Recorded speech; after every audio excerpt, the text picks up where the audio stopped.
നിങ്ങൾക്കായി സമർപ്പിക്കുന്നത് ദയ ജനറൽ ആശുപത്രി ആൻഡ് സ്പെഷ്യാലിറ്റി സർജിക്കൽ സെന്റർ.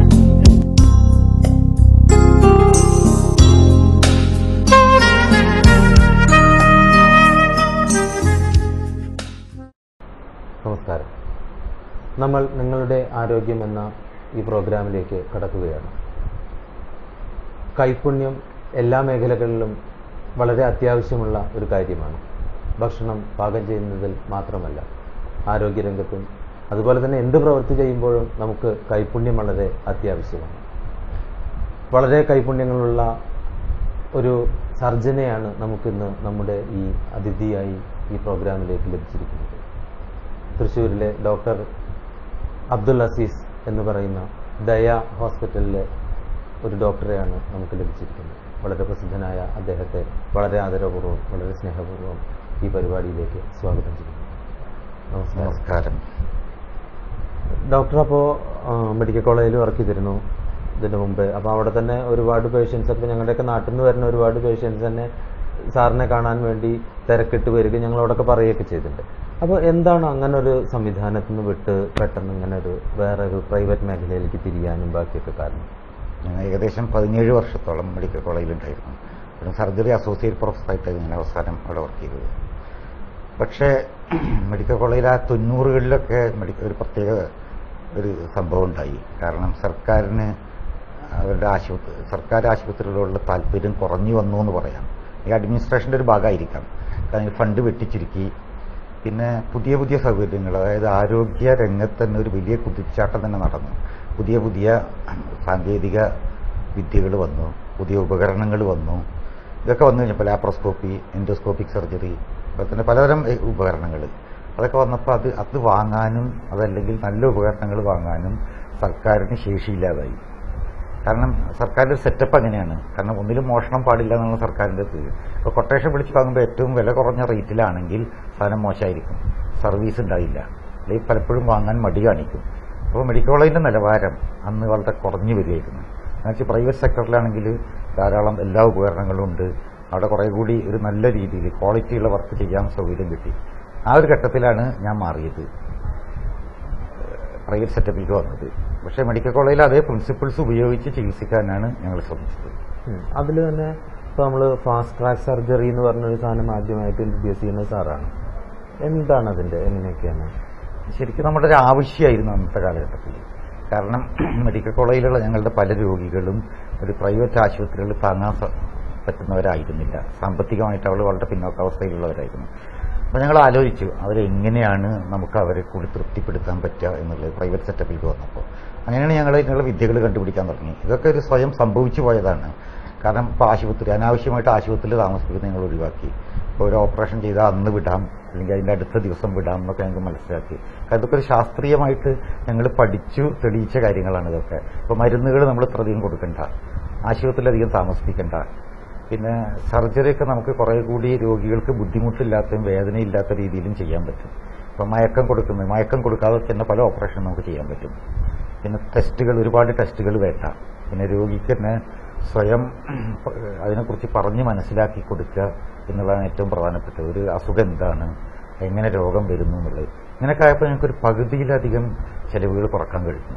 കാരണം എന്നാൽ മാത്രമേ ഞങ്ങൾക്ക് ഞങ്ങളുടെ രോഗികളെ തൃപ്തിപ്പെടുത്താൻ പറ്റുന്ന അവസ്ഥയുള്ളൂ. പിന്നീട് ഒരു 2001 ഒരു ഫാസ്റ്റ് ട്രാക്ക് മെത്തേഡ് എന്നുള്ള നിലക്ക് വന്നിട്ടുള്ളത്. ഒരു സ്വീഡിഷ് സർജനാണ് അത് കൊണ്ടുവന്നത്. അപ്പം അത് കാരണം ഘട്ടം ഘട്ടമായിട്ട് ഞങ്ങളത് പ്രാക്ടീസ് ചെയ്ത് വരികയായിരുന്നു. ഇപ്പോഴും ആ രീതിയിലാണ് ചെയ്യുന്നത്. ഇന്നിപ്പോൾ കേരളത്തിൽ പല ആശുപത്രികളും ഇത് അംഗീകരിച്ചിട്ടുണ്ട്. പക്ഷെ എന്നാലും ഏറ്റവും കുറവ് ട്രോമ ഉണ്ടാക്കുന്ന ഒരു രീതിയാണ് ഫാസ്റ്റ് ട്രാക്ക് രീതി. അതോടൊപ്പം ചെലവും വളരെയധികം കുറയും. അപ്പോൾ ബാക്കിയുള്ള സർജറികളിൽ നിന്നും ഇതിനുള്ള മെയിനായിട്ടുള്ള വ്യത്യാസങ്ങളും കൂടെ ഒന്ന് പറഞ്ഞോളൂ. ഇതിൽ പ്രധാനമായിട്ടും നമ്മൾ ചെയ്യുന്നത് ഇപ്പോൾ സർജറിയുടെ പാർട്ടാണെങ്കിൽ ഒന്ന് മയക്കം കൊടുക്കൽ കഴിയുന്നത്ര ഒഴിവാക്കും. നമുക്ക് തരിപ്പിച്ച് ചെയ്യാം. റീജിയണൽ അനസ്തീഷ്യ, ലോക്കൽ അനസ്തീഷ്യ അങ്ങനെയൊക്കെ ഉണ്ട്. പിന്നെ ഓപ്പറേഷൻ കഴിഞ്ഞാൽ വേദനാ സംഹാരികൾ നമ്മൾ വളരെ ജുഡീഷ്യസ് ആയിട്ടാണ് ഉപയോഗിക്കുക. കാരണം രോഗിക്ക് വേദന ഉണ്ടാവരുത് എന്നുള്ളതിലാണ്. അപ്പോൾ അതിന് നമ്മൾ ചിലപ്പോൾ എപ്പിഡ്യൂറൽ അനാൽജീഷ്യ എന്നൊക്കെ പരിപാടിയുണ്ട്, അത് ഉപയോഗിക്കും. പിന്നെ വേദന സംഹാരികൾ ഉപയോഗിക്കും. പക്ഷേ മയക്കം കൊടുക്കുന്ന ഒരു വേദന സംഹാരി ഉപയോഗിക്കില്ല. ഇപ്പോൾ മോർഫിൻ, പെപ്പിലിൻ ഇതൊന്നും ഉപയോഗിക്കില്ല. കാരണം രോഗിക്ക് ഒരു ഹാങ് ഓവർ ഉണ്ടാക്കും. പിന്നെ പ്രധാനപ്പെട്ട ഓപ്പറേഷന് പ്രധാനപ്പെട്ടാണ്. ഇപ്പോൾ ഞങ്ങളൊക്കെ ലാപ്രോസ്കോപ്പി, അതായത് താക്കോൽ ദ്വാര ശസ്ത്രക്രിയകൾ ചെയ്യുക എന്നുള്ളതാണ് അത്. കാരണം ശസ്ത്രക്രിയ നേരത്തെയൊക്കെ വളരെ ചെലവേറിയതായിരുന്നു. ഒരു പക്ഷേ ദയാശുപത്രി വന്നതിന് ശേഷമാണ് ഈ താക്കോൽ ദ്വാര ശസ്ത്രക്രിയ ഇത്രയും ചെലവ് കുറഞ്ഞത്, കേരളത്തിൽ മുഴുവൻ കുറഞ്ഞത്.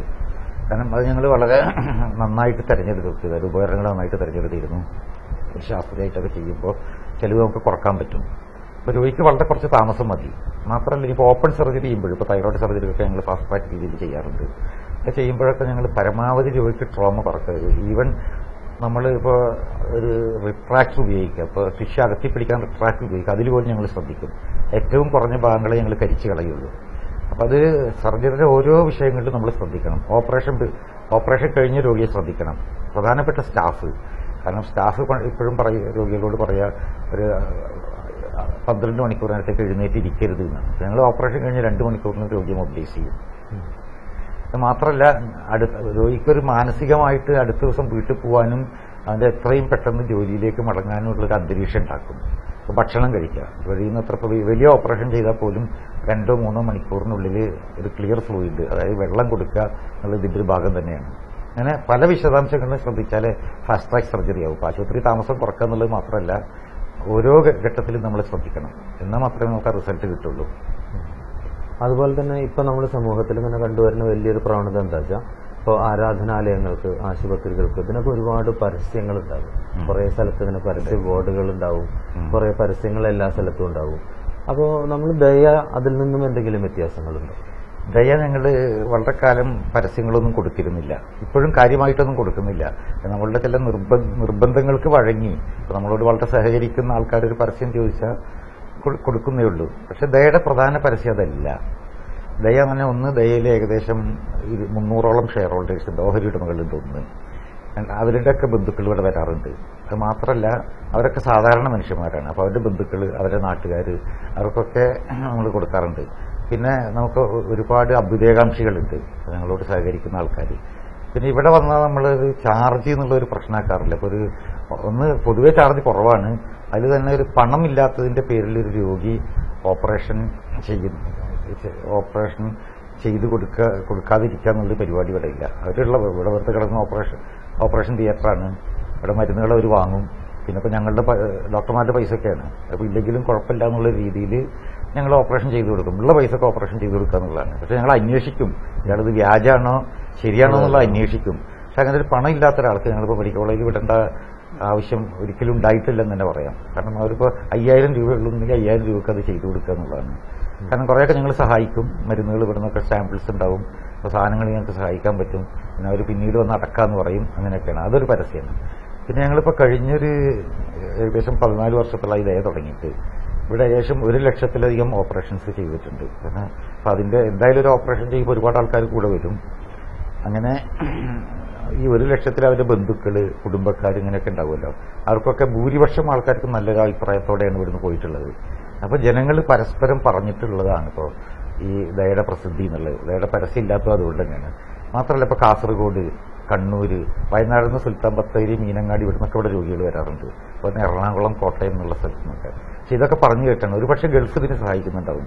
ഇപ്പോൾ ഗൾഫിൽ ഇവിടുന്ന് ഈ നാട്ടിൽ നിന്ന് പോയ ഒരാൾ അവിടെയുള്ള ആൾക്കാരോട് ദയ ആശുപത്രിയെ കുറിച്ച് പറഞ്ഞ് അവരെ ഓപ്പറേഷന് വരുന്നത്. ഇപ്പം ഞാൻ ഓപ്പറേഷൻ ചെയ്ത് വന്നത് ഒരു കാസർഗോട്ടുകാരിയാണ്. ഇപ്പോൾ ഞാൻ ഓപ്പറേഷൻ ചെയ്തിട്ട് വന്നത്. അപ്പോൾ ഇതെല്ലാം പരസ്യം. അഭ്യുദയകാംക്ഷികളുണ്ട്. അപ്പോൾ ഞങ്ങളുടെ സർവീസ് തന്നെയാണ് ഞങ്ങളുടെ പരസ്യമായിട്ട് നിൽക്കുന്നത്. അല്ലാതെ പത്രത്തിൽ കൊടുത്തുകൊണ്ട് മാത്രമല്ല. ഒരുപക്ഷെ ഡോക്ടർമാർ മാറുമ്പോൾ ചിലപ്പോൾ ഞങ്ങൾ കൊടുക്കാറുണ്ട്, പരസ്യം കൊടുക്കാറുണ്ട്. ഇവിടെ എത്ര ഡോക്ടേഴ്സ് വർക്ക് ചെയ്യുന്നുണ്ട്? ഇവിടെ 62ഓളം ഡോക്ടർമാർ ജോലി ചെയ്യുന്നുണ്ട് ഇവിടെ. അത് അതിൽ മിക്കവാറും അതിൽ ഭൂരിപക്ഷം ആൾക്കാരും സ്പെഷ്യലിസ്റ്റാണ്. നമുക്ക് ഓരോ ഡിപ്പാർട്ട്മെന്റിലും നമുക്ക് 2-3 പേരുണ്ട്. കാരണം നമ്മൾ ആദ്യഘട്ടത്തിലൊക്കെ ഓരോ ആൾക്കാർ വെച്ചാണ് തുടങ്ങിയത്. പിന്നെ ഒരുപക്ഷെ ഇന്ന് തൃശ്ശൂരിലെ ഏറ്റവും പ്രമുഖരായ ഡോക്ടർമാർ, അതായത് പ്രമുഖർ എന്ന് ഞാൻ പറഞ്ഞുകൊണ്ട് പ്രസിദ്ധിയല്ല, ജനപ്രീതിയുള്ളവരൊന്ന്, 2 എത്തിക്കലായിട്ട് ചികിത്സിക്കുന്നവർ, അവർ മുഴുവൻ ഇന്ന് ദയയിലാണുള്ളത്. ഘട്ടം ഘട്ടമായിട്ട് അവർ വന്നതാണ്. കാരണം ഞങ്ങൾ ഒരു ഡോക്ടറും അവരുടെ കൂടെ പോയിട്ട് ഞങ്ങൾ വിളിച്ചിട്ടില്ല. കാരണം അവരിപ്പോൾ ദയക്കെന്ന് വെച്ചാൽ ദയക്ക് സ്വന്തമായിട്ടൊരു പേഷ്യന്റ് ഗ്രൂപ്പ് ഉണ്ട്. പിന്നെ ഞങ്ങൾ അവരോട് വളരെ സഹകരിച്ചാണ് പെരുമാറുന്നത്. ഇപ്പോൾ അവരുടെ ആവശ്യങ്ങൾ മുഴുവൻ നിറവേറ്റി കൊടുക്കും. ഏറ്റവും ആധുനിക ഉപകരണങ്ങൾ അതെല്ലാം ഞങ്ങൾ അവർക്ക് സംഘടിപ്പിച്ചു കൊടുക്കും. അതിൽ ഞങ്ങളൊരു ലാഭം പോലും നോക്കാറില്ല അതിൽ. ഒരു ഡോക്ടർക്ക് ഒരു രോഗിയെ നന്നായി ഓപ്പറേഷൻ ചെയ്യണമെന്നുണ്ടെങ്കിൽ, അല്ലെങ്കിൽ ഇപ്പോൾ ക്രിട്ടിക്കൽ കെയർ, ഇവിടെ ഏറ്റവും പ്രമുഖമായിട്ടുള്ള ക്രിട്ടിക്കൽ കെയറാണ് ഇപ്പോൾ ഉള്ളത്. അതിലിപ്പോൾ എന്തെങ്കിലും അത് ഞങ്ങൾ ഒരിക്കലും ലാഭം നോക്കില്ല, വളരെ നഷ്ടത്തിലോടുന്ന ഡിപ്പാർട്ട്മെന്റാണ്. പക്ഷെ വളരെ ആസന്നമരണരായ രോഗികളെ ഒരുപാട് പേരെ ഞങ്ങൾക്ക് രക്ഷപ്പെടുത്താൻ പറ്റിയിട്ടുണ്ട്. പണ്ട് അമൃതയിലോ അല്ലെങ്കിൽ ലേക്ക് ഷോറിലോ ഒക്കെ കൊണ്ടുപോകുന്ന രോഗികൾ ഇപ്പോൾ ഇവിടെ വന്ന് ഡോക്ടർ ഫാസിലിന്റെ ഒക്കെ നേതൃത്വത്തിലുള്ള ടീം പൈസയൊക്കെ ഞങ്ങളതിന് സെറ്റപ്പ് ചെയ്തു. പക്ഷെ ഒരുപാട് പേരെ രക്ഷപ്പെടുത്താൻ പറ്റുന്നുണ്ട് അങ്ങനത്തെ രോഗികളെ. അപ്പൊ അതാണ് ഒരു കാരണം. പിന്നെ ഒരാൾ അനറ്റിക്കലായിട്ട് പെരുമാറണം എന്ന് വിചാരിക്കാം, അല്ലെങ്കിൽ ഒരു സമൂഹത്തിന് എതിരായിട്ടുള്ള എന്തെങ്കിലും കാര്യങ്ങൾ ചെയ്യുക. അപ്പൊ രോഗികൾക്ക് എതിരായിട്ടുള്ളത് ഞങ്ങൾ അവരെ പുറത്താക്കാൻ ഒരു മടിയും കാണിക്കില്ല. പലരും ഇവിടുന്ന് പുറത്താക്കിയിട്ടുണ്ട്. അത് ഞങ്ങളുടെ ഒരു പോളിസിയുടെ ഭാഗമാണ്. അത് മാത്രമല്ല, ഇപ്പോൾ ഈ ഒരു ഡോക്ടർമാർക്ക് സൗകര്യങ്ങൾ ചെയ്തു കൊടുക്കുന്നതിൽ ഞങ്ങൾ ഒരിക്കലും വിലപേശാറില്ല. അവരോട് ഞങ്ങൾ പറയാറുള്ള ഒറ്റ കാര്യം, നിങ്ങൾ രോഗികളുടെ ഭാഗത്ത് നിന്നാൽ മതി. അതായത് ഇപ്പോൾ പല ഡോക്ടർമാരും പുതുതായിട്ട് ചേരുമ്പോൾ ഇവിടെ എത്ര ദിവസം ഞങ്ങൾ അഡ്മിറ്റ് ചെയ്യണം, നമ്മൾ എത്ര മരുന്ന് എഴുതണം, ടെസ്റ്റുകളൊക്കെ എല്ലാം ചെയ്യട്ടെ എന്നും അല്ല പലരും ചോദിക്കാറുണ്ട്. ആശുപത്രിക്ക് വരുമാനം ഉണ്ടാക്കാനുള്ള ഒരു മാർഗ്ഗങ്ങളായിട്ട്. പക്ഷെ ഞങ്ങൾ പറഞ്ഞു, ആശുപത്രി വരുമാനം നിങ്ങൾ നോക്കട്ടെ, ആശുപത്രി എത്ര വരുമാനമുള്ളത് നോക്കണം, നിങ്ങൾ രോഗിയുടെ ഭാഗത്ത് നിന്നിട്ട് അവർക്ക് എന്താ വേണ്ടതെന്ന് വെച്ചാൽ അത് ചെയ്താൽ മതി. പക്ഷെ അങ്ങനത്തെ ഒരു സമീപനമാണ് പലപ്പോഴും ഡോക്ടർമാരെ അങ്ങോട്ട് അടുപ്പിക്കുന്നത് എനിക്ക് തോന്നുന്നു. പിന്നെ പ്രധാനമായിട്ട് ഏറ്റവും ആധുനിക സൗകര്യങ്ങൾ ഏർപ്പെടുത്തുക എന്നുള്ളത് ഞങ്ങളുടെ ഒരു പോളിസിയുടെ ഭാഗമാണ്. അത് ചെയ്തു കൊടുക്കുന്നുണ്ട്. അതുകൊണ്ടായിരിക്കണം അത്രയും ഡോക്ടർമാർ ഇവിടെ വന്നിട്ടുള്ളത്. എങ്ങനെ അതിൻ്റെ ഒരു സോഷ്യൽ സർവീസ് ആക്ടിവിറ്റീസിന്റെ ഭാഗമായിട്ട് നമ്മൾ സെമിനാറുകൾ, ബോധവൽക്കരണ ക്ലാസ്സുകൾ ഇങ്ങനെയൊക്കെ ഒരുപാട് നടത്തിയിരുന്നു. ഇപ്പം അതിൽ നിന്ന് പിന്നിലേക്ക് പോയിണ്ടോ അതോ അതിൽ തന്നെ നമ്മൾ തുടർന്ന് പോകുന്നുണ്ടോ? ഞങ്ങൾ തുടങ്ങിയ കാലത്ത്, കാരണം ഞങ്ങൾ ദയാ ആശുപത്രി എന്നുള്ള ഒരു ആശുപത്രി, ഇപ്പോൾ ആരോഗ്യരംഗത്ത് ചികിത്സ രോഗികൾ വരിക ചികിത്സിക്കുക എന്നുള്ള രീതിയിലുള്ള ഒരു ആശുപത്രി ആയിട്ടല്ല ഞങ്ങൾ വിഭാവനം ചെയ്തിട്ടുള്ളത്. ഇതൊരു സ്ഥാപനമാണ്. ഒരു സ്ഥാപനത്തിന് സമൂഹത്തോടൊരു കടമയുണ്ട്. ആ കടമ മനസ്സിലാക്കിയാണ് ഞങ്ങൾ ഇതുവരെ പ്രവർത്തിച്ചിട്ടുള്ളത്. ഉദാഹരണത്തിന് ഞങ്ങളിപ്പോൾ ഒരുപാട് സെമിനാറുകളൊക്കെ നടത്തി. ഇപ്പോൾ ഏറ്റവും കാലിക പ്രസക്തിയുള്ള വിഷയങ്ങളെക്കുറിച്ച്, ഇപ്പോൾ മരുന്ന് ഉപയോഗം അല്ലെങ്കിൽ എന്തെങ്കിലും ഒരു ഇഷ്യൂസൊക്കെ നാട്ടിലുണ്ടായാലും അതിനെക്കുറിച്ചുള്ള സെമിനാറുകൾ സാഹിത്യ അക്കാദമി ഹാളിലും മറ്റും ഞങ്ങൾ നടത്താറുണ്ടായിരുന്നു. അപ്പൊ അത് എന്ന് വെച്ചാൽ അതൊരു ആൾക്കാരുടെ ഒരു ബോധവൽക്കരണത്തിന്റെ ഭാഗമാണത്. കാരണം ഇപ്പോൾ ആരോഗ്യരംഗത്തെ പ്രശ്നങ്ങളെക്കുറിച്ച് ജനങ്ങളെ ബോധവൽക്കരിക്കുക. കാരണം ചികിത്സ കൊടുക്കാൻ ഏറ്റവും എളുപ്പം അതാണ്. അപ്പോൾ ഞങ്ങൾ പലപ്പോഴും ഇപ്പോൾ രോഗികളോട് തന്നെ പറയാറുണ്ട്, നിങ്ങളൊരു രോഗത്തെക്കുറിച്ച് അവർ വരും, അപ്പോൾ നിങ്ങൾക്കൊരു പൈരമിഡൽ സൈനസാണ്, നിങ്ങൾ നെറ്റിൽ നോക്കുക, അല്ലെങ്കിൽ അതിൻ്റെ ലിറ്ററേച്ചർ റെഫർ ചെയ്യുക. കാരണം ഇന്നിപ്പോൾ മിക്കവാറും എല്ലാവർക്കും കമ്പ്യൂട്ടറൊക്കെ കയ്യിലുണ്ട്. അപ്പോൾ ഒരു രോഗത്തെക്കുറിച്ച് അറിയലാണ്, അതിൻ്റെ ശരിയായ ചികിത്സ എന്താണെന്ന് അറിയലാണ് അവരെ കബളിപ്പിക്കപ്പെടാതിരിക്കാനുള്ള ഏറ്റവും നല്ലത്. ഞങ്ങൾ രോഗിയോട് പറയും, അപ്പോൾ രോഗിയെക്കുറിച്ച് പറഞ്ഞു കൊടുക്കും. പക്ഷെ ക്യാമ്പുകളൊക്കെ ധാരാളം എപ്പോഴും നടത്തുന്നുണ്ട്. പക്ഷേ ഇങ്ങനെ ഒരു പൊതുജനങ്ങളെ വിളിച്ചുള്ള സെമിനാറുകൾ കുറച്ചു കാലമായിട്ട് ഇപ്പോൾ ഞങ്ങൾ നടത്തിയിട്ടില്ല എന്നുള്ളതാണ്. കാരണം ഇതിലൊക്കെ വേറൊരു പ്രശ്നം, ഇഷ്യൂസ് ഉണ്ട്. നമ്മുടെ നാട്ടിലെ അന്തരീക്ഷം വളരെ മോശമായി വരികയാണ്. ഒരുപാട് ഇപ്പോൾ ചില രാഷ്ട്രീയ പാർട്ടികൾ, അപ്പോൾ അവർക്ക് പണം കൊടുത്താൽ ആരെ വേണമെങ്കിലും ഉപദ്രവിക്കാൻ ഒരു മാഫിയ സംഘങ്ങളെ പോലെയാണ് അവർ വളരുന്നത്. ഞങ്ങളതിൻ്റെ കുറേ അത് അനുഭവിച്ചതാണ്. അപ്പോൾ അവർക്ക് പണം കൊടുത്തില്ലെങ്കിൽ അവർ ധർണ നടത്തുക, മാർച്ച് നടത്തുക, ഇതുപോലുള്ള സ്വഭാവങ്ങളുണ്ട്. അപ്പോൾ ഇത്തരം പലർക്കും ഇഷ്ടപ്പെടാത്ത ചില കാര്യങ്ങളാണ് ഇങ്ങനത്തെ സെമിനാറുകളിലൊക്കെ ഞങ്ങൾക്ക് പറഞ്ഞേണ്ടി വരിക. അപ്പോൾ അവർക്ക് രാഷ്ട്രീയ പാർട്ടിക്കാർ പൈസ കൊടുത്തു, ദയക്കാരിങ്ങനെ പറഞ്ഞിട്ടുണ്ട്, അതുകൊണ്ട് അവരുടെ നേടൊരു മാർച്ച് നടത്തുക, അപ്പോൾ ആരോപണങ്ങൾ നടത്തുക, അങ്ങനത്തെ ഒരു സിറ്റുവേഷൻ വന്നതുകൊണ്ടും ഞങ്ങളൊന്ന് പിൻവാങ്ങിയിട്ടൊന്നുമില്ല. ഇപ്പോഴും പല മീറ്റിങ്ങുകൾക്കൊക്കെ ഞങ്ങൾ പോകുന്നിടത്തൊക്കെ ഞങ്ങൾ ജനങ്ങളോട് ഇത്ര കാര്യങ്ങൾ പറയാറുണ്ട്. ക്യാമ്പുകൾ കഴിഞ്ഞൊരു 2 വർഷത്തിനുള്ളിൽ ഏകദേശം ഒരു 100ഓളം ക്യാമ്പുകൾ ഞങ്ങൾ നടത്തിയിട്ടുണ്ട്. ഇപ്പോൾ ലയൺസ് ക്ലബ്ബായിട്ട് ശേഖരിച്ചിട്ട് 20,000-ത്തിലധികം തൈറോയ്ഡ് രോഗികൾക്ക് പരിശോധിച്ചു, മരുന്ന് നൽകി. കുറേ പേർക്ക് ഞങ്ങൾ ഓപ്പറേഷൻ ചെയ്തിട്ടുണ്ട്, അതിൽ സൗജന്യമായിട്ടും ചെയ്തിട്ടുണ്ട്, വളരെ സഹായ നിരക്കിൽ ഞങ്ങൾ ചെയ്തിട്ടുണ്ട്. അതിനൊന്നും ഞങ്ങൾ മാറി നിൽക്കുന്നില്ല. അപ്പം ഞങ്ങളുടെ ഡോക്ടർമാരും ഞങ്ങളുടെ മെഡിക്കൽ സൂപ്രണ്ട് 2 പേരും വളരെ സോഷ്യലി ആക്റ്റീവായിട്ടുള്ള ആൾക്കാരാണ്. അവരും പല ഇതിലും പ്രവർത്തിക്കുന്നുണ്ട്, പല സംഘടനകളിലും പ്രവർത്തിക്കുന്നുണ്ട്. അവിടെയൊക്കെ ദയയുടെ ഈ കാര്യങ്ങൾ അവർ പറയുന്നുണ്ട്, ദയയുടെ പ്രിൻസിപ്പിൾ എന്താണ്. കാരണം ദയ എന്ന് പറഞ്ഞാൽ ഞങ്ങൾ ഉദ്ദേശിക്കുന്ന ഒരു സ്ഥാപനമാണ്, ഒരു പ്രത്യയശാസ്ത്രമാണ്. വെറുതെ ചികിത്സിക്കാനുള്ള ഒരു ആശുപത്രിയല്ല. പലപ്പോഴും ഞാൻ നേരത്തെ പറഞ്ഞതുപോലെ ഒരു ലാഭം നോക്കിയുള്ള ഒരു ചികിത്സയല്ല ഇവിടെ നടക്കുന്നത്. ഓഫ്കോഴ്സ് ഞങ്ങൾക്ക് ലാഭമുണ്ട്. കാരണം എന്താണെന്ന് വെച്ചാൽ ഇത് സ്വീകരിക്കുന്ന ഒരുപാട് ആൾക്കാർ ഇവിടെ വരുന്നുണ്ട്. വളരെ ചാർജ് കുറച്ച് കൊടുത്തിട്ടും ഞങ്ങൾ ലാഭത്തിലാണ് പോകുന്നത്. കാരണം വോളിയം നമ്പർ, ഒരു പക്ഷേ കേരളത്തിലെ ഏറ്റവും കൂടുതൽ ഓപ്പറേഷൻ നടത്തുന്ന ഒരു ആശുപത്രി ഇവിടെ ആയിരിക്കണം. മറ്റാശുപത്രി കണക്കിലാണ് എനിക്കറിയില്ല, പക്ഷെ പലരും പറയാറുണ്ട്, പ്രത്യേകിച്ച് ഞങ്ങൾക്ക് ഉപകരണങ്ങൾ സപ്ലൈ ചെയ്യുന്നവർ, സാധനങ്ങൾ സപ്ലൈ ചെയ്യുന്നവരൊക്കെ. ഇപ്പോൾ ഹെർണിയ ഇപ്പോൾ സൗത്ത് ഇന്ത്യയിലെ ഏറ്റവും കൂടുതൽ ചെയ്യുന്നത് ദയയിലാണെന്നാണ് അതിൻ്റെ മെഷ് സപ്ലൈ ചെയ്യുന്ന ആൾക്കാർ പറയാറ്. അതിനൊക്കെ പ്രത്യേക പരിഗണനയും വില കുറച്ച് തരാറുണ്ട്. അതുപോലെ സ്റ്റാപ്ലർ, ഹെമറോയിഡക്ടമി, ഇപ്പോൾ ഫൈൽസിനുള്ള മറ്റേ താക്കോൽ ദ്വാര ശസ്ത്രക്രിയ, അത് ഏറ്റവും കൂടുതൽ ദയയിലാണ് ചെയ്യുന്നതെന്നാണ് ഞങ്ങൾക്ക് സപ്ലൈ ചെയ്യുന്ന ആൾക്കാർ പറയുന്നത്.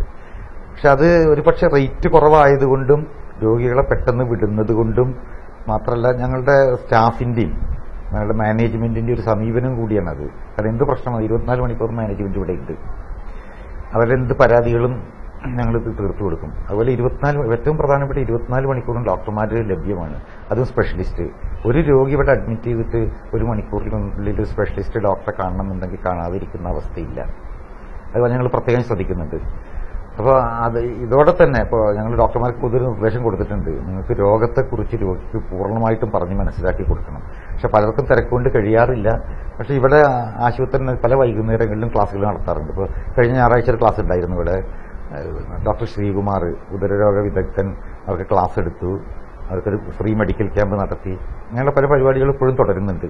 നമ്മളിപ്പോൾ ഈ മെഡിക്കൽ ഫീൽഡിലല്ല, പൊതുവെ എല്ലാ സ്ഥലത്തും ഒരുപാട് കോമ്പറ്റീഷനാണ്. അപ്പോൾ ഈ കോമ്പറ്റീഷന്റെ ഭാഗമാണോ അതോ ഇനി വല്ല തൽപര കക്ഷികളുടെ ആണോ എന്നറിയില്ല. അപ്പോൾ നമ്മൾ ദയ എന്ന് പറയുന്നത് നമുക്ക് ഇപ്പോൾ ഡോക്ടർ തന്നെ പറഞ്ഞു, പലതും നമ്മൾ വളരെ ചെലവ് ചുരുക്കിയാണ് ചെയ്യുന്നത്.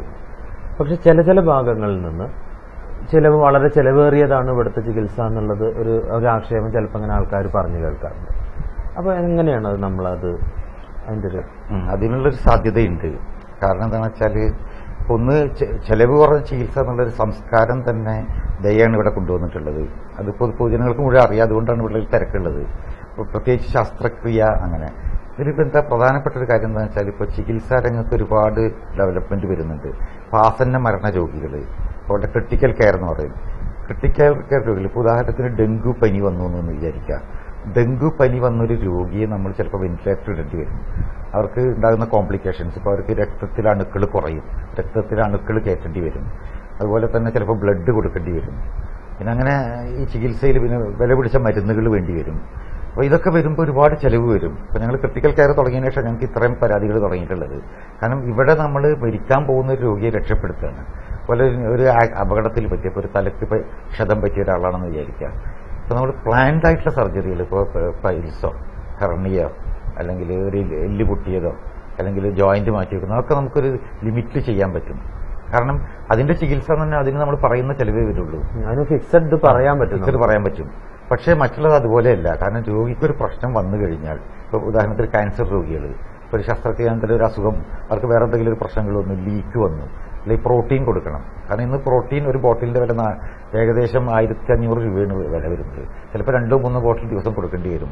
ആന്റിബയോട്ടിക്സ് വളരെ വില പിടിച്ച ആന്റിബയോട്ടിക്സ്, ഇപ്പോൾ ക്രിട്ടിക്കൽ കെയർ, അതായത് ആസന്ന മരണമായ രോഗികൾക്ക് ഇപ്പോൾ സെപ്സിസ്, ഇപ്പോൾ ന്യൂമോണിയ വന്നെന്ന് വിചാരിക്കുക. ന്യൂമോണിയക്ക് മെറോപ്പൻ എന്നുള്ളൊരു മരുന്ന് കൊടുക്കണം. അതിന് 800 രൂപ ഒരു നേരത്തേക്ക് വരും. അതുപോലത്തെ മരുന്നുകൾ പലതും കൊടുക്കണം. ചിലപ്പോൾ വെന്റിലേറ്ററിൽ വേണ്ടി വരും. അപ്പോൾ ക്രിട്ടിക്കൽ കെയർ തുടങ്ങിയതിന് ശേഷം പലരും പറയാറുണ്ട് ചെലവ് വളരെ കൂടിയെന്ന്. പക്ഷെ ഞങ്ങളവരെ പറഞ്ഞ് മനസ്സിലാക്കാറുണ്ട്. പിന്നെ മറ്റാശുപത്രികളായിട്ട് താരതമ്യപ്പെടുത്തുമ്പോഴാണ് ഒരേ അസുഖത്തിന് മറ്റാശുപത്രികളായിട്ട് താരതമ്യപ്പെടുത്തിയുള്ള ചികിത്സ നടക്കുമ്പോൾ മാത്രമേ നമുക്ക് പറയും. ഇപ്പം മെഡിക്കൽ കോളേജിൽ ചിലവ് നമുക്ക് ഒരിക്കലും ചികിത്സിക്കാൻ പറ്റില്ല. പക്ഷെ പണം ഇല്ലാത്തവർക്ക് ഞങ്ങൾ ഒരുപാട് സഹായങ്ങൾ ഞങ്ങൾ ചെയ്യാറുണ്ട്. കാരണം പണമില്ല എന്നതിന്റെ പേരിൽ ഒരിക്കലും ഒരു രോഗിയെ ഇവിടെ നിന്ന് തിരിച്ചയച്ചിട്ടില്ല. പലരും മെഡിക്കൽ കോളേജിൽ പോകണമെന്ന് എന്തുകൊണ്ടാണ് കാശില്ലാത്തതുകൊണ്ടാണെന്ന് പറഞ്ഞാൽ ഞങ്ങൾ എങ്ങനെയാണ് രോഗി ഇവിടെ കിടക്കും. വേറെ എന്തെങ്കിലും കാരണം കൊണ്ട് ഞങ്ങൾ രോഗിയെ തിരിച്ചയക്കുക എന്നല്ലാതെ ഒരു പണമില്ലാത്തതിന്റെ പേരിൽ പണമില്ലാത്തവനും ചികിത്സിക്കപ്പെട്ടെന്നാണ് ഉള്ളത്. ഈ ചെലവ് കയറുന്നത് ഇങ്ങനത്തെ ഒരു സിറ്റുവേഷനിലാണ്. ഇപ്പോൾ ഉദാഹരണത്തിന് ബ്ലീഡിംഗ് ആയിട്ടുള്ള ഒരു രോഗി വരികയാണെന്ന് വിചാരിക്കാം. അപ്പോൾ മിക്കവാറും മറ്റാശുപത്രികളിൽ നിന്ന് റെഫർ ചെയ്തിട്ടാണ് വരിക. ഇപ്പോൾ പ്രസവാനന്തരം ബ്ലീഡിംഗ് ആയിട്ട് അവർക്ക് ചിലപ്പോൾ ഡസൻ കണക്കിന് 10-20 കുപ്പി രക്തം കയറ്റേണ്ടി വരും. അതുപോലെ തന്നെ ബ്ലീഡിംഗ് നിർത്താനുള്ള മരുന്നുകൾ വേണ്ടി വരും. അവർക്ക് പഴുപ്പിനുള്ള മരുന്നുകൾ വേണ്ടി വരും. ഇതെല്ലാം കൂടി ഒരു വലിയ തുകയാവും. ഇങ്ങനത്തെ നമുക്ക് നേരിട്ട് പറയാൻ പറ്റില്ല. ഇവിടെ നമ്മുടെ പ്രധാന ലക്ഷ്യം രോഗിയെ എങ്ങനെയും രക്ഷപ്പെടുത്തുക എന്നുള്ളതാണ്. കാരണം ഇത് സമയത്തിന് കൊടുത്തില്ലേ രോഗി മരിച്ചു പോകും. അപ്പം അങ്ങനത്തെ ഒരു അവസ്ഥയിൽ നമുക്ക് ചെലവിനെ കുറിച്ച് ഒന്നും പറയാൻ പറ്റില്ല. അങ്ങനത്തെ ക്രിട്ടിക്കൽ കെയർ തുടങ്ങിയതിനു ശേഷമാണ് ഞങ്ങൾക്ക് ഈ പരാതി കിട്ടിയത്. പിന്നെ ചില നമുക്ക് എതിരാളികൾ എന്തായാലും ഉണ്ടാകും. ഇപ്പോൾ നേരത്തെ നിങ്ങൾ പറഞ്ഞതുപോലെ തന്നെ ഒരു കോമ്പറ്റീഷനുള്ള ഒരു ഫീൽഡാണ്. പിന്നെ ഞങ്ങൾ ചില നൈതിക കാര്യങ്ങൾക്ക് വൈദ്യശാസ്ത്ര നൈതികത പുലർത്തുക എന്നുള്ളതാണ്. പലർക്കും അത് അസൂയ ഉണ്ടാക്കുന്നതാണ്, അതല്ലെങ്കിൽ ദേഷ്യം ഉണ്ടാക്കുന്നതാണ്. കാരണം ഇത് എല്ലാവർക്കും കയറി മേയാനൊരു ഫീൽഡ്, പിന്നെ അവർക്ക് അതിൽ നിന്നൊരു കട്ട് കിട്ടുക എന്നുള്ളതൊക്കെയാണ് പലരുടെ ഉദ്ദേശം. അപ്പോൾ ആ നൈതികത ഞങ്ങൾ നിലനിർത്തുന്നത് പ്രധാനമായിട്ട് ഇപ്പോൾ ഞങ്ങൾ ആംബുലൻസുകാരുടെ രോഗികളെ കൊണ്ടുവരുന്നുണ്ട്. ഞങ്ങൾ ഒരിക്കലും അവർക്കൊരു കമ്മീഷനൊന്നും കൊടുക്കാറില്ല. ഇപ്പോൾ രോഗികളെ റെഫർ ചെയ്യുന്ന ഡോക്ടർമാർ ഇതിപ്പോൾ ഇന്ന് സാർവത്രികമാണ്. നമ്മൾ മന്ത്രിസഭയിലൊക്കെ പറയുന്ന പോലെ തന്നെ ഇതുപോലെ സാർവത്രികമായിട്ടുള്ള ചില കാര്യങ്ങളാണ് അത്. കമ്മീഷൻ കൊടുക്കാനുള്ളത്, രോഗിയെ എത്തിക്കാൻ. കുറെ ആൾക്കാർ രോഗിയെ കൊണ്ട്, ഞങ്ങൾ ആർക്കും കമ്മീഷൻ നൽകാറില്ല, ഞങ്ങൾ പറയാറില്ല. പക്ഷെ അവർ ഒരു രോഗിയെ കൊണ്ടുവന്ന് ഞങ്ങൾ സൗജന്യമായിട്ട് സ്കാൻ എടുക്കുക, അല്ലെങ്കിൽ ചികിത്സിക്കുകയും ചെയ്യും. അവർ സാമ്പത്തിക ശേഷി കുറഞ്ഞവരാണെങ്കിൽ കമ്മീഷൻ പരിപാടിയില്ല. അപ്പൊ അങ്ങനത്തെ അത്തരം എതിരാളികൾ ചിലപ്പോൾ പറഞ്ഞുണ്ടാക്കുന്നുണ്ടാവും. പക്ഷെ ഇവിടെ വരുന്ന ജനം, ഇപ്പോഴത്തെ തിരക്കന്നെ നിങ്ങൾക്ക് അറിയാം എത്ര പേര് വരുന്നുണ്ട് എന്നുള്ളത്. അപ്പൊ മിക്കവാറും ഞാൻ ചെയ്ത രോഗികളുടെ ബന്ധുക്കൾ മുഴുവൻ സർജറിക്ക് പറ്റിയാണ് വരുന്നത്. അപ്പൊ അവരൊക്കെ പറയുന്നത് ദയപ്പോഴും ചെലവ് കുറവാണ്. പലരും നമ്മൾ ഇവിടെ നിന്ന് ചെയ്ത് കഴിഞ്ഞിട്ട് ഇപ്പോൾ ഒരു പനിയൊക്കെ വന്ന് ഇവിടെ രോഗികൾ വന്നിട്ട് 1000-1500 രൂപ ബില്ലായിട്ട് 2-3 ദിവസത്തിനുള്ളിൽ പോകുമ്പോൾ അവർ പറയാറുണ്ട് ഞങ്ങളിത് ഒരിക്കലും പ്രതീക്ഷിച്ചിട്ടില്ല ഇങ്ങനത്തെ ഒരു അഡ്മിഷനും. ഒന്നാമത് നിസ്സാര രോഗങ്ങൾക്ക് ഞങ്ങൾ അഡ്മിറ്റ് ചെയ്യാറില്ല. അപ്പൊ അത് നമുക്ക് അതായത് ഒരു പനി പിടിച്ച അല്ലെങ്കിൽ ഒരു ചെറിയ വയറുവേദന വന്ന് അഡ്മിറ്റ് ചെയ്ത് ഡിസ്ചാർജ് ചെയ്യുമ്പോൾ വളരെ കുറച്ച് ചാർജ് ആവുള്ളൂ. അപ്പൊ നമുക്ക് ഇങ്ങനെ ഈ അപഖ്യാതികൾ പറഞ്ഞുണ്ടാക്കുന്നവരടുത്ത് പറയാനുള്ള ഒന്ന് മാത്രമാണ്, അപ്പൊ നമുക്കൊരു സിനിമയ്ക്ക് ടിക്കറ്റ് എടുക്കണ പോലെ ഇത്ര രൂപയെന്ന് പറഞ്ഞോ ഒരു മാർജിൻ ഫ്രീ ഷോപ്പ് ചെന്ന് ഒരു സാധനം മാക്സിമം റീറ്റെയിൽ പ്രൈസ് എഴുതി മേടിക്കണ പോലെയല്ല ഒരു അസുഖത്തിന്റെ ചികിത്സ. അത് അതിന്റെ ഒരു എന്താണ് ആവശ്യകതനുസരിച്ച് നമ്മൾ അതിൽ വ്യത്യാസം വരുത്തുന്നു, മരുന്നുകൾക്ക് വ്യത്യാസം വരുന്നു, എത്ര ചെലവേറിയ ചികിത്സ വേണമെങ്കിലും അതനുസരിച്ച് നമ്മൾ അത് ഫീഡ് ചെയ്യുന്നു. അപ്പോഴാണ് ഈ ചെലവുകളിലുള്ള വ്യത്യാസവും ഏറ്റക്കുറച്ചിലും ഉണ്ടാവുന്നത്. അതേപോലെ തന്നെ ഇപ്പോൾ ഞങ്ങളിങ്ങനെ ഇന്റർവ്യൂ ഒക്കെ നടത്താൻ നേരത്ത് ആ ഡോക്ടർമാരെ കുറിച്ച് വേറെ ഓരോരുത്തരൊക്കെ ചോദിക്കും ഡോക്ടർമാർക്കൊക്കെ. അപ്പോൾ അബ്ദുൽ നസീസ് ഡോക്ടറാണ് ഇന്റർവ്യൂ ചെയ്യുന്നതെന്ന് പറഞ്ഞപ്പോൾ വേറൊരു ഡോക്ടറിന്റെ പറഞ്ഞത് എന്താ വെച്ചാൽ അദ്ദേഹം ഈ ശസ്ത്രക്രിയകളിൽ മിടുമിടുക്കനാന്നാ പറഞ്ഞത്. അതാണ് അദ്ദേഹത്തിന്റെ കയ്യിൽ നിന്ന് കിട്ടിയത്. അപ്പൊ നമ്മളിവിടെ താക്കോൽദാര ശസ്ത്രക്രിയ അങ്ങനെ അതൊക്കെ എന്താണ്, എങ്ങനെയൊക്കെയാണ് അതിന്റെ കഴിഞ്ഞൊരു 20 വർഷത്തോളമായിട്ട് ഉണ്ടായ ഡെവലപ്മെന്റാണ് താക്കോൽദാര ശസ്ത്രക്രിയ കേരളത്തിൽ. അതിനു മുമ്പും ഈ സാധനം ഉണ്ട്, ഇത് 80 മുതലേ ഉണ്ട്, 80കളിൽ മുതലേ ഉള്ളതാണിത്. ഈ താക്കോൽദാര ശസ്ത്രക്രിയ എന്ന് പറഞ്ഞാൽ പണ്ടൊക്കെ നമ്മൾ വലിയ മുറിവുണ്ടാക്കിയിട്ടാണ് ഇപ്പോൾ വയറിലെ ഉദാഹരണത്തിന് ഉദര രോഗങ്ങൾക്ക് ചികിത്സ, ഇപ്പോൾ ഒരു അൾസറിന് ചികിത്സിക്കുകയാണെന്ന് വിചാരിക്കാം. ഒരു വലിയ മുറിവുണ്ടാക്കും, ആമാശയൊക്കെ നമ്മൾ കയ്യിലെടുക്കും, അത് കഴിഞ്ഞ് അവിടെ തുന്നിക്കൂട്ടുക അതിന്റെ ഇത് ചെയ്യും. ഇപ്പോൾ പിത്താശയം എടുത്ത് കളയുക, അപ്പൻഡിക്സ് എടുത്ത് കളയുക. അപ്പോൾ ഒരു മുറിവുണ്ടാക്കി നമ്മൾ കൈയിട്ട് ഉപകരണം വഴി അത് എടുത്തു കളയുന്ന രീതിയായിരുന്നു പണ്ടൊക്കെ ഉണ്ടായിരുന്നത്. ഇപ്പോൾ ശാസ്ത്രം കുറെ പുരോഗമിച്ചു. ഇപ്പൊ നമുക്ക് ചെറിയ ദ്വാരങ്ങൾ, അത് 5 mm, അതായത് 1/2 സെന്റിമീറ്റർ അല്ലെങ്കിൽ 1 സെന്റിമീറ്റർ ദ്വാരങ്ങളിലൂടെ നമുക്ക് ഉള്ളിലേക്ക് ഒരു ക്യാമറ കടത്തുക ചെയ്യുന്നതിൽ കൂടെ ഈ താക്കോൽദാരത്തിൽ ആ ക്യാമറ നടത്തി നമ്മൾ ഗ്യാസ് കൊണ്ട് ഇത് വികസിപ്പിക്കും, വയറ് വികസിപ്പിക്കും. ഇത് ഇപ്പൊ വയറിൽ മാത്രമല്ല, ഇപ്പൊ ബ്രെയിനിൽ ഉപയോഗിക്കുന്നുണ്ട്, നട്ടലിന് ഉപയോഗിക്കുന്നുണ്ട്, ഇപ്പൊ തൈറോയിഡ് വരെ ഞങ്ങളിവിടെ ചെയ്യുന്നുണ്ട് താക്കോൽദാരത്തിൽ കൂടെ. അപ്പൊ ഈ ചെറിയ ദ്വാരങ്ങൾ ഉണ്ടാക്കുക എന്നുള്ളത്, അതാണ് താക്കോൽദ്വാരം എന്നുള്ള ഉദ്ദേശിക്കുന്നത്. അപ്പൊ ക്യാമറ കടത്തി നമ്മൾ അതിന്റെ ഉള്ളിൽ കാണാൻ പറ്റും, മുഴുവൻ നമുക്ക് കാണാൻ പറ്റും. പിന്നെ ചില വളരെ സൂക്ഷ്മമായിട്ടുള്ള ഉപകരണങ്ങളുണ്ട്. ഇപ്പോൾ പുറത്ത് നമ്മൾ മുറിവുണ്ടാക്കുമ്പോൾ രക്തക്കൊഴലുകൾ കരിച്ച് കളയുക, കെട്ടിക്കളയുക ചെയ്യുക. പക്ഷേ ഇവിടെ താക്കോൽദ്വാരത്തിൽ ചില പ്രത്യേക ഉപകരണങ്ങളുണ്ട്. നമുക്ക് ഈ രക്തസ്രാവം നിയന്ത്രിക്കാനൊക്കെ ഉള്ള ഉപകരണങ്ങളുണ്ട്. അപ്പോൾ അത് നമ്മൾ കുറച്ച് ട്രെയിനിങ് ആവശ്യമാണ്. കാരണം കൈ നമ്മൾ ക്യാമറയിൽ നോക്കിയിട്ട് ചെയ്യുക എന്നുള്ളതാണിത്. പക്ഷെ അത്ര പ്രയാസമുള്ള കാര്യങ്ങളൊന്നുമല്ല. അപ്പോൾ വളരെ സൂക്ഷ്മമായിട്ടുള്ള ഉപകരണങ്ങൾ ഉപയോഗിച്ച് നമുക്ക് തുറന്ന് ചെയ്യുന്ന അതേ ഓപ്പറേഷൻ ഈ 2-3 ദ്വാരങ്ങളിലൂടെ ചെയ്യാൻ പറ്റും. അതാണ് താക്കോൽദ്വാര ശസ്ത്രക്രിയ. പണ്ടൊക്കെ ഈ ക്യാമറയൊക്കെ വളരെ ചെലവേറിയതായിരുന്നു, ഇതിന്റെ ഉപകരണങ്ങളൊക്കെ ചെലവേറിയതായിരുന്നു. ഇന്ന് അതിന്റെ വില കുറഞ്ഞിട്ടില്ല, പക്ഷെ മറ്റു സാധനങ്ങളുടെ ഒക്കെ വില കൂടി. പരിയുടെ വിലയോ തേങ്ങയുടെ വിലയോ അതല്ലെങ്കിൽ പഞ്ചസാരയുടെ വിലയൊക്കെ കൂടി. അപ്പൊ ഇന്ന് താരതമ്യേന നോക്കുമ്പോൾ അന്നത്തെ വില തന്നെയാണ് ഇന്നും ഈ ഉപകരണങ്ങൾക്കുള്ളത്. അതുകൊണ്ട് ജനങ്ങൾക്ക് കുറെ കൂടി അഫോർഡബിൾ ആയിട്ടുണ്ട്. പണ്ടൊക്കെ ഇപ്പോഴും പല ആശുപത്രിക്കാരും ഒരു അപ്പൻഡിക്സിന് 40,000 50,000 ഒക്കെ വാങ്ങുന്നുണ്ട്. പക്ഷേ ഒരു 20,000 22,000 രൂപക്കൊക്കെ ഞങ്ങളിവിടെ ചെയ്തു കൊടുക്കുന്നുണ്ട് അപ്പൻഡിക്സ്. കാരണം അപ്പൻഡിക്സിനൊക്കെ വളരെ പ്രധാനം, ഏറ്റവും കൂടുതൽ അസുഖമായിട്ട് വരുന്ന അപ്പൻഡിക്സ് ആണ്. അതുപോലെ തന്നെ പിത്തസഞ്ചിയിലെ കല്ലുകൾ, ഇപ്പൊ ഹെർണിയ മുഴുവൻ ഇതുകൊണ്ടാണ് ചെയ്യുന്നത്. അതുപോലെ തന്നെ ഈ താക്കോൽദ്വാരം പോലെ തന്നെ വേറെ ചില ഓപ്പറേഷൻസ് ഉണ്ട്, അത് ചെറിയ മുറിവുകൾ ഉണ്ടാക്കി ചെയ്യുന്നത്. ഈ മുറിവ് ഒട്ടുമില്ലാത്ത, ഉദാഹരണത്തിന് ഇപ്പൊ പൈൽസിനൊക്കെ പണ്ട് നമ്മൾ ആ പൈൽസിന്റെ ആ തടിപ്പുകൾ ഉണ്ടാവും, അത് മുറിച്ച് മാറ്റുകയാണ് ചെയ്യുക. അപ്പോൾ അവിടെ ഒരു മുറിവുണ്ടാവും. ആ മുറിവ് ഉണങ്ങാൻ ഏകദേശം 4-5 ആഴ്ചകളൊക്കെ എടുക്കും. ആ സമയത്ത് രോഗിക്ക് മലം പോകുമ്പോൾ നീറ്റുണ്ടാവും, അതല്ലെങ്കിൽ എപ്പോഴും ഒരു നീര് വന്നുകൊണ്ടിരിക്കും. കാരണം മുറിവാണത്, നീര് വന്നുകൊണ്ടിരിക്കും. ഇന്നിപ്പോൾ ഒരു സ്റ്റാപ്ലർ തന്നിട്ടൊരു സാധനമുണ്ട്, കുറച്ച് വില കൂടിയതാണ്. അത്ര ഓപ്പറേഷന് 10-30,000 രൂപ വരും. പക്ഷെ അതുകൊണ്ടുള്ള അഡ്വാൻറ്റേജ് ഒരാഴ്ച കൊണ്ട് രോഗിക്ക് പ്രശ്നങ്ങൾ തീരും. മറ്റേ പൈൽസ് എന്ന് പറഞ്ഞ ആൾക്കാർക്ക് പേടിയാണ്. യഥാർത്ഥത്തിൽ ഈ പൈൽസ് വളരെ നിസ്സാരമായിട്ടുള്ള രോഗമാണ്. ചികിത്സയാണ് അതിനെ പ്രശ്നമാക്കുന്നത് ഞങ്ങൾ പല രോഗികളോട് പറയാറ്. കാരണം ഇത് കുറച്ച് ബ്ലഡ് വരും, ഇത് കുറച്ച് പുറത്തേക്ക് തള്ളി വരും. ഒരു 90% ആൾക്കാർക്കും ഈ പ്രശ്നങ്ങളേ ഉള്ളൂ. പൈൽസ് ഒട്ടും പേടിക്കേണ്ട ഒരു രോഗമല്ല. അതിന് ഇത്രയധികം വ്യാജന്മാരും അല്ലെങ്കിൽ പല സ്പെഷ്യലിസ്റ്റ് ആശുപത്രി ഉണ്ടാകുന്നത് എന്തുകൊണ്ടാണെന്ന് നമുക്ക് മനസ്സിലാകുന്നില്ല. അത് ശരിക്കും ആൾക്കാരുടെ ആ ഒരു പേടി മുതലെടുത്തിട്ടാണ്. പലർക്കും ഇത് പറയാൻ തന്നെ മടിയാണ്. ആണുങ്ങൾക്ക് പോലും പൈൽസാണ് ഇത്. കാരണം ഇത് ബ്ലഡ് വരും, മലം പോകുമ്പോൾ, കട്ടിയുള്ള മലം പോകുമ്പോൾ ബ്ലഡ് വരും, അതല്ലെങ്കിൽ കുറച്ച് തള്ളി വരും. പിന്നെ അത് പുറത്തേക്ക് സ്ഥിരമായിട്ട് തള്ളി നിൽക്കുന്ന ചില ആൾക്കാരുണ്ട്, അതൊരു എമർജൻസിയാണ്. അത് വളരെ 10% ആൾക്കാർ പോലും ഇത് കാണാറില്ല. അപ്പൊ അങ്ങനത്തെ ഒരു അവസ്ഥയിൽ ഈ പേടി മുതലെടുത്തിട്ടാണ് ഇതിനുള്ള ചികിത്സ വരുന്നത്.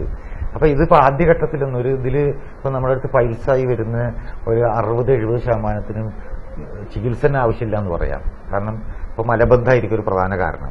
പലരും പറയും ചില ഭക്ഷണം കഴിച്ചാലാണ്. ഇപ്പൊ കോഴി തിന്നുക, കോഴിക്ക് എന്താ, കോഴി അല്ലെങ്കിൽ കാളയിറച്ചി അല്ലെങ്കിൽ കോഴിമുട്ട, ഇതിനൊക്കെ ചില പ്രശ്നങ്ങളുണ്ടെന്നാണ് പറയുന്നത്. പക്ഷെ നമുക്കൊരു സയന്റിഫിക് ആയിട്ട് പ്രൂവ് ചെയ്തിട്ടില്ലെങ്കിലും ഇത് കഴിക്കുന്നവർക്ക് ഇതിന്റെ ലക്ഷണങ്ങൾ കൂടുതൽ കാണുന്നതായിട്ട് കണ്ടിട്ടുണ്ട്. നമുക്കതിന് എക്സ്പ്ലനേഷൻ ഇല്ല. പക്ഷെ മലബന്ധമാണ് ഇതിന് പ്രധാന കാരണം. ഒരു പക്ഷേ കോഴിയൊക്കെ കഴിക്കുമ്പോൾ മലബന്ധം ഉണ്ടാവുന്നതുകൊണ്ടായിരിക്കാം നമ്മളൊരു ഊഹം. പക്ഷെ മലബന്ധം ഇല്ലെങ്കിലും കോഴി കഴിക്കുന്നവർക്ക് ഇത് വരാറുണ്ട്. അത് നമുക്ക് എക്സ്പ്ലെയിൻ ചെയ്യാൻ പറ്റുന്നില്ല. അപ്പൊ ഈ ഇത്തരം ഭക്ഷണം ക്രമീകരിച്ചാൽ തന്നെ പൈൽസിലെ ഒരു 50% ആൾക്കാർക്കും ഒരു പ്രശ്നം ഉണ്ടായില്ല. പിന്നീട് നമ്മൾ എന്താണെന്ന് മനസ്സിലാക്കി കഴിഞ്ഞാൽ ഈ പ്രശ്നം തീരും.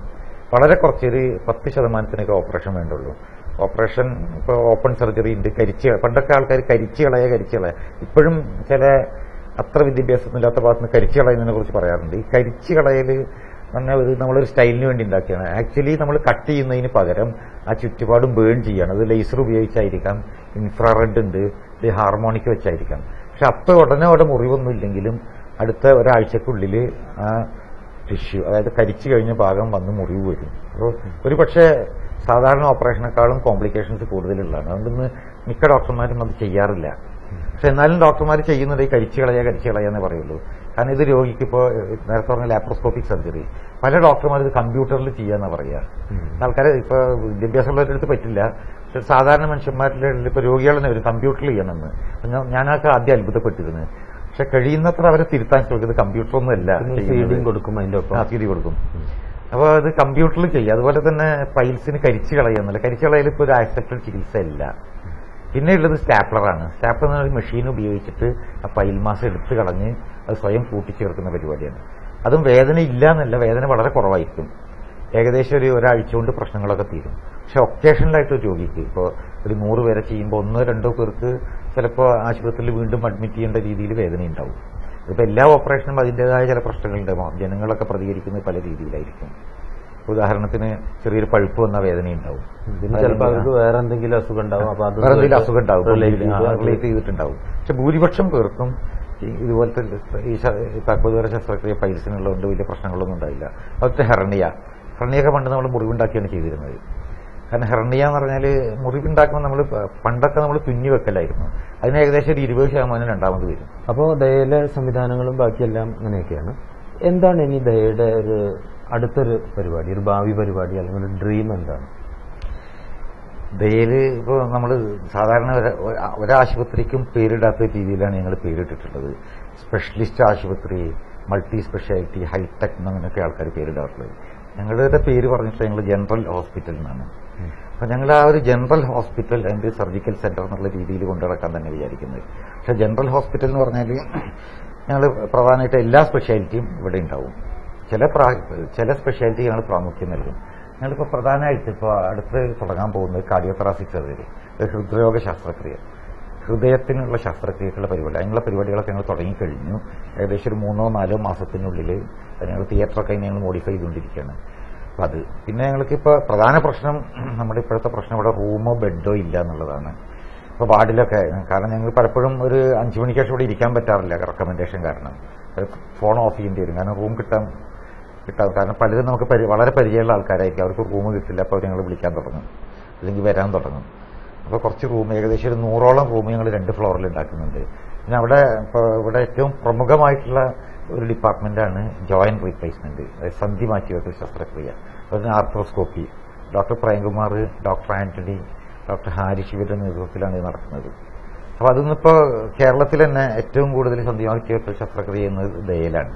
അപ്പോൾ അതിനുള്ളൊരു ഡെവലപ്മെന്റ് പ്രോഗ്രാം ഞങ്ങൾ നടപ്പാക്കിയിട്ടുണ്ട്. ഒരു 10 തിയേറ്ററാണ് അതിന് ഞങ്ങൾ ഉദ്ദേശിക്കുന്നത്.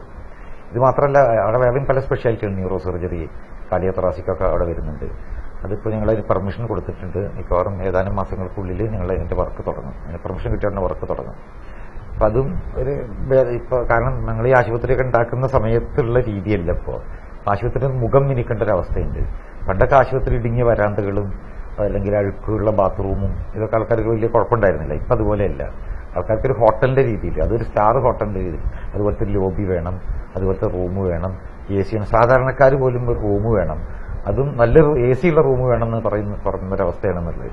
അപ്പൊ ആ ഒരു പൊതുജനങ്ങളുടെ ആ ഒരു മനോനില മനസ്സിലാക്കിയിട്ട് ഞങ്ങൾ അതിന് ഡെവലപ്മെന്റ് ചെയ്തുകൊണ്ടിരിക്കുകയാണ്. ഇപ്പൊ തന്നെ നിങ്ങൾക്ക് ഇവിടെ കാണാൻ കഴിയും, കുറേയൊക്കെ ഞങ്ങൾ മാറ്റം വരുത്തിയിട്ടുണ്ട്. ഇവിടെ ഫുള്ള് ഫാൾ സീലിംഗ്, സ്റ്റീലിംഗ് ഇട്ടിട്ട്. അപ്പോൾ അങ്ങനത്തെ അതാണ് ഡെവലപ്മെന്റ്. അതുപോലെ ബാരിയാട്രിക് സർജറി, ഇപ്പോൾ പൊണ്ണത്തലിക്കുള്ള ഓപ്പറേഷൻ ഞങ്ങൾ അടുത്ത മാസം മുതൽ ഞങ്ങൾ തുടങ്ങാൻ പോവുകയാണ്. അപ്പോൾ അതാണ് ഇങ്ങനെ. അതുപോലെ ആധുനികവൽക്കരണം എന്ന് പറഞ്ഞിട്ടൊന്നുണ്ട്. അപ്പോൾ നമുക്ക് ഒരു 2-3 വർഷം കഴിഞ്ഞാൽ പല ഉപകരണങ്ങളും പാഴായി പോകും, അല്ലെങ്കിൽ അതിന്റെ കാലഹരണപ്പെട്ടു പോകും. അപ്പോൾ അതൊക്കെ നമുക്ക് മാറ്റേണ്ടി വരും. അതൊക്കെ ഓരോ ഘട്ടത്തിലും ഞങ്ങൾ ഇപ്പോൾ ഏകദേശം ഒരു 70-80 ലക്ഷം രൂപ ഞങ്ങളൊരു മാസം ചെലവഴിക്കുന്നുണ്ട് ഇതിന്റെ ആധുനികവൽക്കരണത്തിന്. അപ്പോൾ എന്നാലും നമുക്കൊരു കറണ്ടായിട്ട് ഇപ്പം നമ്മൾ പാർശ്വവൽക്കരിക്കാതെ പോകുള്ളൂ, അല്ലെങ്കിൽ നമ്മളൊരു ഭാഗത്തേക്ക് മാർജിനലൈസ് ചെയ്തപ്പെട്ട് പോകും. ഈ ആശുപത്രികളൊക്കെ പല ആശുപത്രികൾക്കും പറ്റുന്ന അതാണ്, പ്രോപ്പർ ഡെവലപ്മെന്റ് ഉണ്ടാവില്ല. പിന്നെ ചെറുപ്പക്കാരെ കൊണ്ടുവരിക. കാരണം ഇപ്പോൾ ആൾക്കാർ പഴകി വരും തോറും അവരുടെ എഫിഷ്യൻസി, അവരുടെ നോളജ്, അതിനൊക്കെ കുറേ പ്രശ്നങ്ങൾ വരുന്നുണ്ട്. കാഴ്ചപ്പാട് തന്നെ മാറും ആൾക്കാരുടെ. അപ്പോൾ ഏറ്റവും പുതിയ ബ്ലഡിനെ കൊണ്ടുവരിക, അവരെ പരിശീലിപ്പിക്കുക, ഡയയുടെ സ്ട്രീമിലേക്ക് കൊണ്ടുവരിക എന്നുള്ളതാണ് ഞങ്ങളുടെ ലക്ഷ്യം. അതിന്റെ ശ്രമങ്ങളാണ് നടന്നുകൊണ്ടിരിക്കുന്നത്. ഇന്ന് നമ്മളോടൊപ്പം ഈ ഒരു പരിപാടിയിൽ പങ്കെടുത്തത് ദയ ഹോസ്പിറ്റലിന്റെ മാനേജിംഗ് ഡയറക്ടറായ ഡോക്ടർ അബ്ദുൾ അസീസ് ആണ്. അദ്ദേഹത്തിന്റെ സമീപനം തന്നെ വളരെ വ്യത്യസ്തമായിരുന്നു എന്ന് പറഞ്ഞാണ് ഇത് അവസാനിപ്പിക്കുന്നത്. കാരണം ഒരു ഹോസ്പിറ്റലിന്റെയോ അല്ലെങ്കിൽ ഇവിടുത്തെ പ്രവർത്തനങ്ങളുടെയോ ഒക്കെ എതിരായിട്ടുള്ള അഭിപ്രായങ്ങൾ കൂടി ചോദിക്കുകയും അദ്ദേഹം വളരെ ക്ഷമയോടുകൂടി അത് കേട്ട് വളരെ കാര്യത്തോടുകൂടി തന്നെ അതിനെ തിരിച്ച് പറയാനുള്ള കാര്യങ്ങൾ പറയുകയും ചെയ്തു. ഏതായാലും അദ്ദേഹത്തിനും ഈ ഹോസ്പിറ്റലിനും ഒരുപാട് ഉയർച്ചകൾ ഉണ്ടാകട്ടെ എന്ന പ്രാർത്ഥനകളുള്ളത്. അതുപോലെ തന്നെ ചരകന്റെയും സുശ്രുതന്റെയും ഒക്കെ കാലത്ത് തുടങ്ങിയ ഈ ഒരു ചികിത്സാ സമ്പ്രദായങ്ങൾ വളർന്ന് ആധുനികതയുടെ ഒരു വലിയൊരു തലത്തിലേക്ക് എത്തി നിൽക്കും. ഇനിയും ഇതിന് ഉയർച്ചകൾ ഉണ്ടാകട്ടെ. മനുഷ്യർക്കും മറ്റ് ജീവജാലങ്ങൾക്കും ഇതുകൊണ്ട് ഒരുപാട് പ്രയോജനമുണ്ടാകട്ടെ എന്ന് പ്രാർത്ഥിച്ചുകൊണ്ട് തൽക്കാലം നിർത്തുന്നു. ഇന്നത്തെ ആരോഗ്യ പരിപാടി നിങ്ങൾക്കായി സമർപ്പിച്ചത് ദയാ ജനറൽ ആശുപത്രി and speciality surgical centre, Thrissur. Phone 0487 2475 100 233 4690 233 0543.